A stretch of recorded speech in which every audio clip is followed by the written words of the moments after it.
Bismillahirrahmanirrahim. Assalamualaikum warahmatullahi wabarakatuh. Innal hamdalillah nahmaduhu wa nasta'inuhu wa nastaghfiruh wa na'udzu billahi min shururi anfusina wa min sayyiati a'malina. May yahdihillahu fala mudilla lahu wa may yudlil fala hadiya lahu. Asyhadu an la ilaha illallah wahdahu la syarika lah. وأشهد أن محمدا عبده ورسوله لا نبي بعده أما بعد كيف حالكم جميعا أيها الطلاب ya Ustaz harap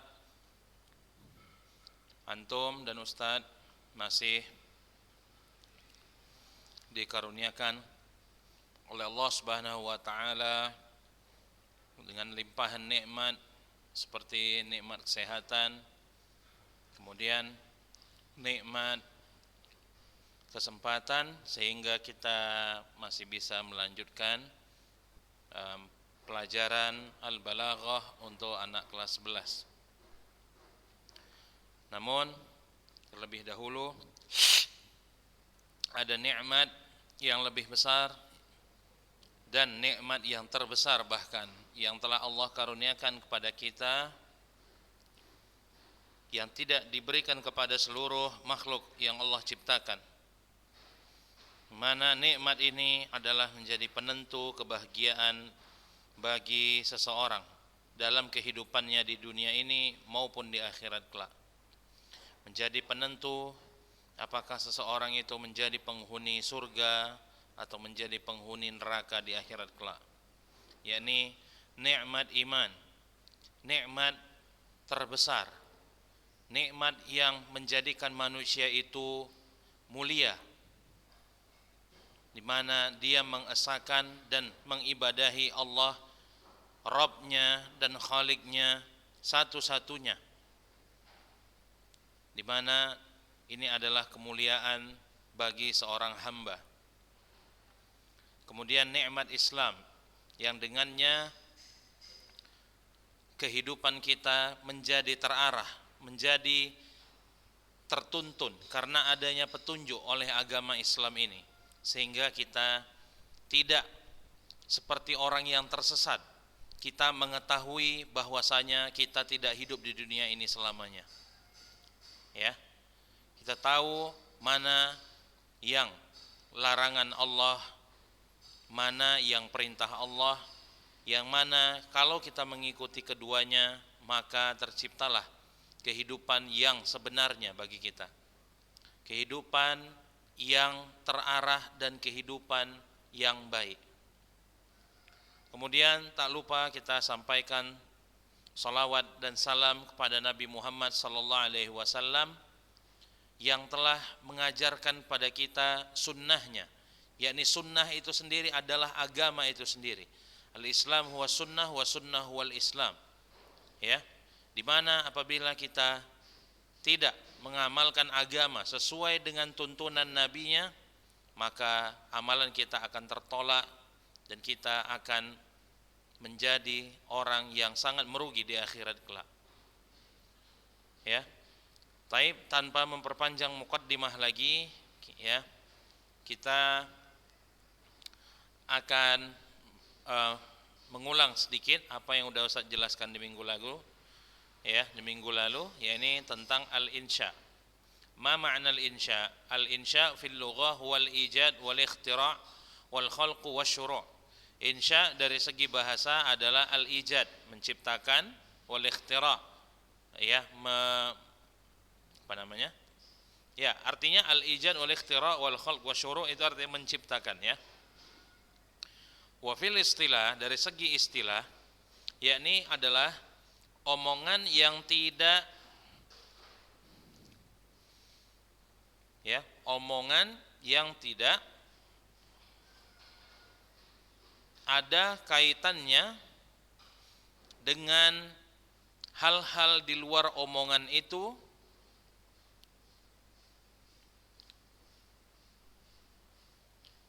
apakah dia mencocokinya atau tidak mencocokinya.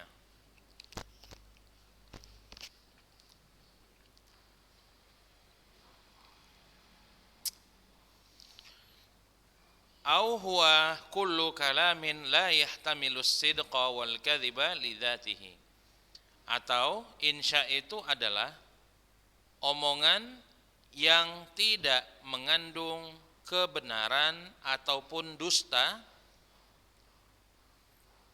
dari dirinya sendiri.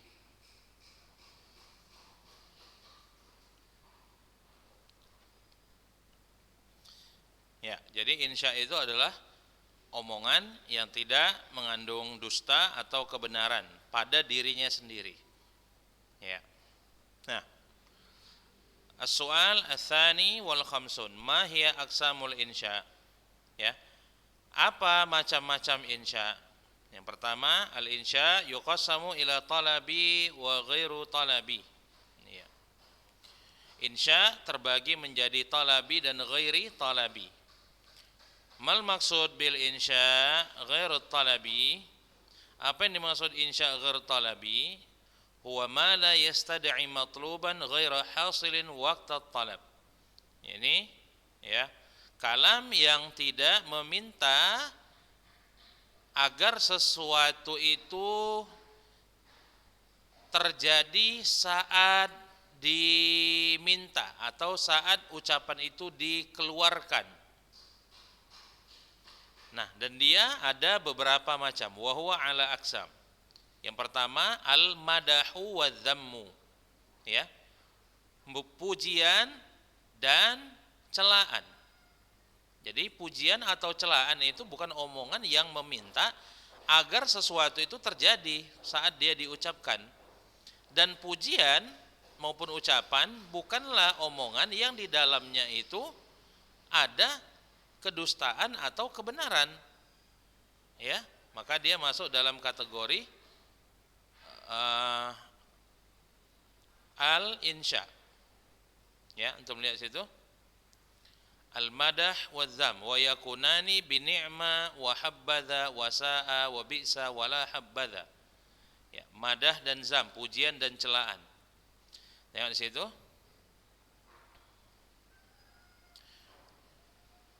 Madah dan zam antum bisa membuatnya dengan lafaz-lafaz ni'ma, habbadha, sa'a, bi'sa dan la habbadha. Ni'ma dan habbadha itu untuk pujian, sa'a, bi'sa, wala habbadha itu adalah untuk celaan. Ya. Contoh dalam firman Allah, in tubdu sadaqat fa ni'imma hiya. Wa in tukhfuha wa tu'tuha al-fuqara fa huwa khairul lakum. Jika kamu menampakkan sedekah, maka alangkah baiknya ia. Ya. Alangkah baiknya ia. Wa in tukhfuha, namun jika kamu sembunyikan dan kamu berikan pada orang fakir, maka dia lebih baik untukmu. Ya. Wa minha al-af'alu al-muhawwalah ila fa'ula. Nah, di antara bentuk madah dan zam bisa juga dengan menggunakan kata kerja yang dirubah menjadi wazan fa'ula. Ya. Wazan atau kata kerja yang wazannya fa'ula. Kata kerja yang wazannya fa'ula. Contoh, kaburat kalimatan takhruju min afwahihim. Ya. Besar sekali omongan yang keluar dari lisan mereka. Ini menunjukkan azam. Ya. Besar sekali omongan yang keluar dari mulut mereka. Artinya omongannya ini dusta. Baik. Nomor 2, al-uqud. Ya, al-uqud itu transaksi. Sawaun kanat bi lafzil madhi. Ya, transaksi, namanya transaksi ya seperti kayak jual beli contohnya ya. Nah, contoh misalnya bisa dengan baik transaksi itu dengan lafaz fi'il madhi. Contoh misalnya bi'tu, saya jual, wahabtu, saya beri. Atau dengan selain fi'il madhi juga bisa. Contoh imraati talik. Ya, perempuanku udah terceraikan. wa abdi hur. Ya, hambaku ini udah bebas. Nah, itu ya. Baik. Selanjutnya termasuk yang bagian insya ghairu talabi adalah al-qasam. Sawaun kana bil waw au bi ghairiha. Baik qasam atau sumpah, ya qasam artinya sumpah. Baik sumpah itu dengan menggunakan huruf wawul qasam au bi ghairiha atau dengan selain wawul qasam. Ya, contoh wawu qasam itu adalah wadduha wal laili idza saja. Ya. Baik. Selanjutnya at-ta'ajjub wa yati qiyasan bi sighati ma af'alahu au af'il bihi. Ta'ajjub ini menunjukkan heran atau merasa takjub. Nah, takjub ini antum bisa membuatnya dengan bentuk ma af'alahu atau dengan kata af'il bihi. Contohnya dalam firman Allah, qutilal insanu ma akfarah. Manusia itu akan terbunuh, ya, ma akfarah, alangkah kufurnya dia. Ya, nanti antum tengok aja biar lebih tepat arti dari qutilal insan, ya, qutilal insan di situ apa maksudnya? Tapi yang poinnya di sini adalah kata ma akfarah, alangkah kufurnya manusia itu. Itu dia maksudnya. Wa qauluhu ta'ala absir bihim, asmi' bihim wa absir. Nah, ini dia, af'il bihi, ya. Alangkah sangat mendengarnya mereka. Dan alangkah dan luar biasa sekali penglihatan mereka. Yauma ya'tunana, hari pada saat mereka mendatangi kami. Nah, ini maksudnya di hari akhirat itu ya. Wasima'an, namun bisa juga membentuk ta'ajub ini dengan selain sighah ma af'alahu atau af'il bihi, tapi dengan cara mendengar omongan orang-orang Arab, ya. Makanya di situ disebut sima'an, dengan mendengar-dengar. Nah, yang pertama kiasan dengan membuat sighah ta'ajub menggunakan atau dengan mengkiaskan dengan kata ma'af alahu atau dengan kata af'il bihi. Nah, ya. Nah, bisa juga dengan yang bentuknya simai, enggak selalu harus dengan ma'af alahu atau af'il bihi. Nah, contohnya kaifa takfuruna billah. Bagaimana kalian bisa kufur pada Allah? Di situ menunjukkan rasa heran karena melihat ada orang yang udah diberi nikmat yang banyak oleh Allah, namun perbuatannya adalah perbuatan kekufuran. Maka dalam ayat di sini Allah itu merasa heran. Ya. Situ kaifa takfuruna billah. Ya. Bagaimana kalian bisa kafir kepada Allah? Afwan ya, tadi Ustaz bilang Allah merasa heran. Nah, ini kesalahan dari ana, ya. Maka ini enggak usah antum terima yang omongan Ustaz barusan tadi. Allah merasa heran itu enggak ada dalilnya. Atau mungkin bisa ditanyakan kepada Ustaz yang lebih mumpuni, ya. Afwan, itu kesalahan dari Ustaz. Intinya dalam ayat ini kata kaifa di sini bukan untuk dia sekedar bertanya, tapi di dalamnya ada makna at-ta'ajjub. Ada makna at-ta'ajjub. Ya. Baik. Kemudian setelahnya ada ar-roja. Ar-roja, antum lihat situ. Ya, ar-roja itu artinya harapan. Wa ya'ti bi'asa wa hara wa ikhlaulaqa. Nah, untuk membuat roja itu bisa dengan kata asa, hara dan ikhlaulaqa. Contohnya antum lihat situ. Fa'asallahu ayyatiya bil fathi. Ya, semoga Allah memberikan kemenangan. Wala yahtammu al-balaghiyu bihadhihi al-asalib al-insya'iyah liqillatil aghrad al-muta'alliqah biha. Para pakar balaghah tidak terlalu terfokus, tidak terlalu fokus atau tidak terlalu memperhatikan uslub-uslub atau gaya bahasa pada insya ghairu talabi ini. Karena sangat sedikit hal yang bisa kita gunakan dengan insya ghairu talabi ini.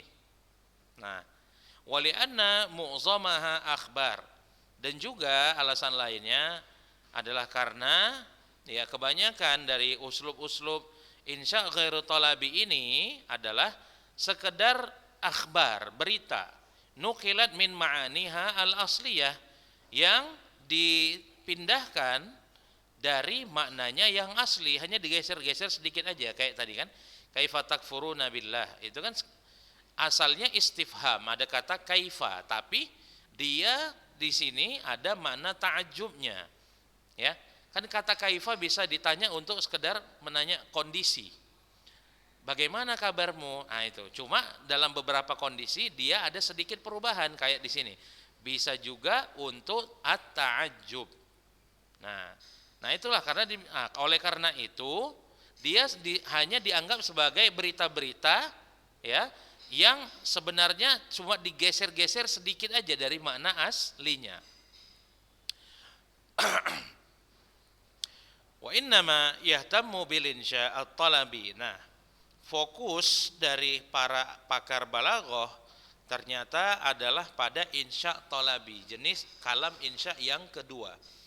Lima fihi minal lataif al-balaghiyah. Karena di dalamnya ada banyak unsur-unsur balaghah yang baik. Baik. Nomor 54 ya, afwan 54. Mal maksudu bil insya at-talabi.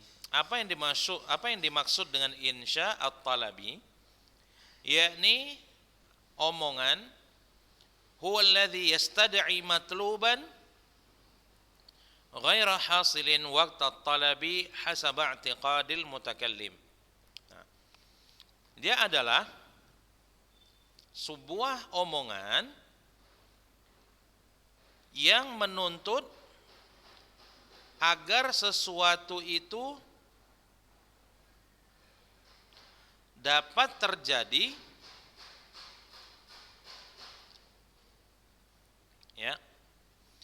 Dia adalah omongan yang menuntut agar sesuatu itu dapat terjadi meskipun tidak pada saat omongan itu diucapkan, berdasarkan keyakinan si pembicara,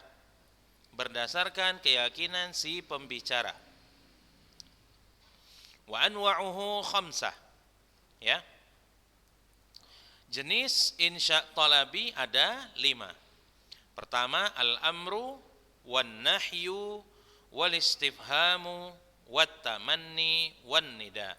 Nah, bentuk yang pertama adalah al-amru, kemudian an-nahyu. Al-amru perintah, an-nahyu larangan, istifham itu bertanya, tamanni itu harapan, an-nida itu panggilan. Sekarang kita masuk al-amru. Anda lihat sini. Al-amru fil lughah lahu ma'nayan, ya. Amr dalam bahasa memiliki 2 makna. Ahaduhuma asya'nu wa yujma' 'alal umur. Makna pertama dari kata al-amru adalah asya'nu. Asya'nu itu artinya adalah keadaan ataupun urusan. Wa yujma' 'ala umur. Nah, jamak dari kata al-amru yang bermakna asya'nu, yang berarti keadaan atau keadaan ataupun urusan, bentuk jamak dari kata al-amru yang maknanya asya'an adalah umur. Yuqalu amru fulanin mustaqim. Nah, contoh penggunaan kata amr yang maknanya asya'nu adalah ketika kita mengatakan amru fulan mustaqim. Perkara si fulan ini alhamdulillah baik. Perkara si fulan ini atau urusan atau keadaan si fulan ini baik. Nah, al-akhar, adapun makna yang kedua atau makna yang lain dari kata al-amr adalah talabu fi'li syai'in wa ihdathihi. Talabu fi'li syai'i wa ihdathihi. Lihat situ. meminta agar dilakukan dan diciptakannya sebuah perbuatan. Meminta agar sesuatu itu dilakukan. Nah, udah, itu aja gampangnya. Ya. Meminta agar sesuatu itu dilakukan atau dikerjakan. Wa hadza huwal ma'nal maqsudu huna. Nah, al-amru yang diinginkan dalam pelajaran balaghah ini adalah makna yang kedua ini, yaitu menuntut agar sesuatu itu dikerjakan. Inilah makna al-amru yang dimaksudkan dalam pelajaran kita kali ini, bukan maknanya asya'nu yang pertama tadi. Nah, lihat, wa fil istilah, adapun secara istilah, apa makna al-amru itu? Talabu husulil fi'li minal mukhatabi ala wajhil istila wal ilzam. Ya, yakni meminta dilakukannya sebuah perbuatan kepada lawan bicara ala wajhil istila, dari pembicara yang posisinya lebih tinggi dari lawan bicara. Itu makna ala wajhil isti'la. Dari pembicara yang posisinya atau kedudukannya lebih tinggi, wal ilzam, disertai adanya kewajiban, disertai adanya pengharusan atau pengwajiban.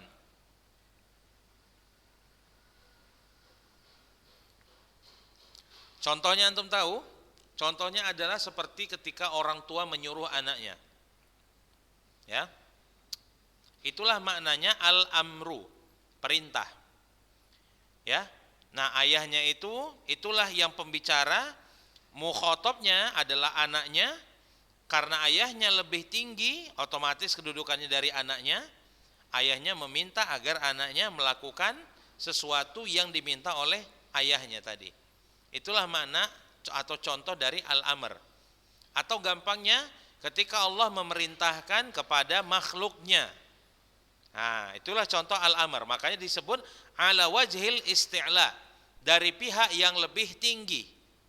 Wal ilzam, disertai adanya pengharusan dan pengwajiban. Contohnya antum lihat situ, qala Allah Ta'ala wa aqimus salata wa atuz zakata warka'u ma'ar raki'in. Betul lihat situ. Contohnya, dirikanlah salat, berikanlah zakat, dan rukuklah bersama orang-orang yang rukuk.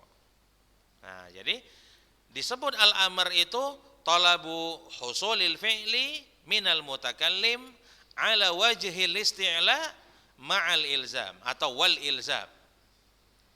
Nah, ya. Baik. Jadi antum harus paham al-amr karena udah kita belajar balaghah. Nah, selanjutnya, mahya siyaghul amri, apa saja bentuk amr itu? Lihat, lil amri arba'u siyaghin. Amr atau perintah memiliki 4 bentuk. Yang pertama adalah dengan fi'lul amri, dengan fi'il amri. Seperti dalam firman Allah, aqimis salata lidulukis syamsi, dirikanlah salat lidulukis syamsi. Tengok artinya nanti.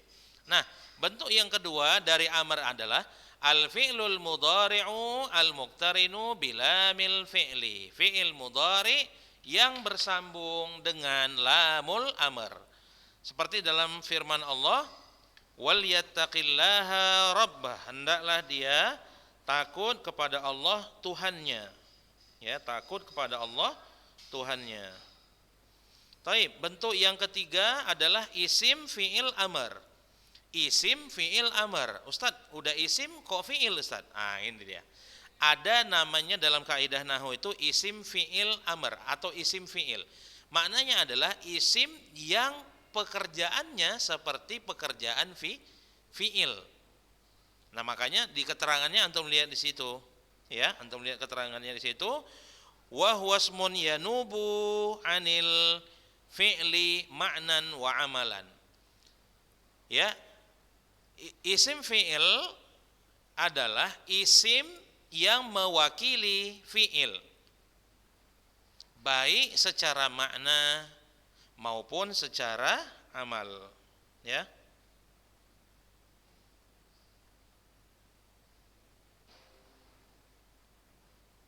Baik. Contohnya dalam firman Allah, "Alaikum anfusakum la yadurrukum man dhalla idza tadaitum." Di situ alaikum itu sebenarnya ya, alaikum di situ maknanya ihfazu. Ya, maknanya ihfazu. Jadi alaikum anfusakum, ya. Jagalah diri kalian.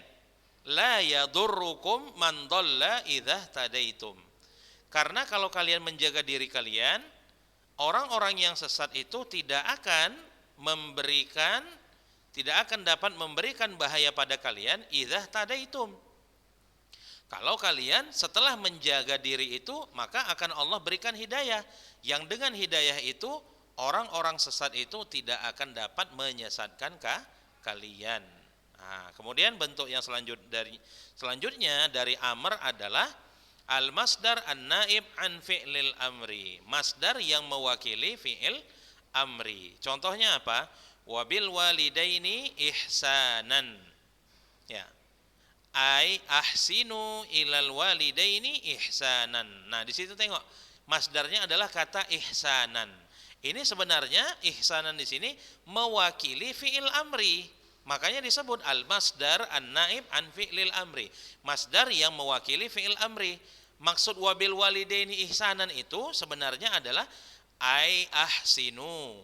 Hendaklah kalian berbuat ihsan ilal walidaini ihsanan, dengan sebenar-benarnya perbuatan ihsan.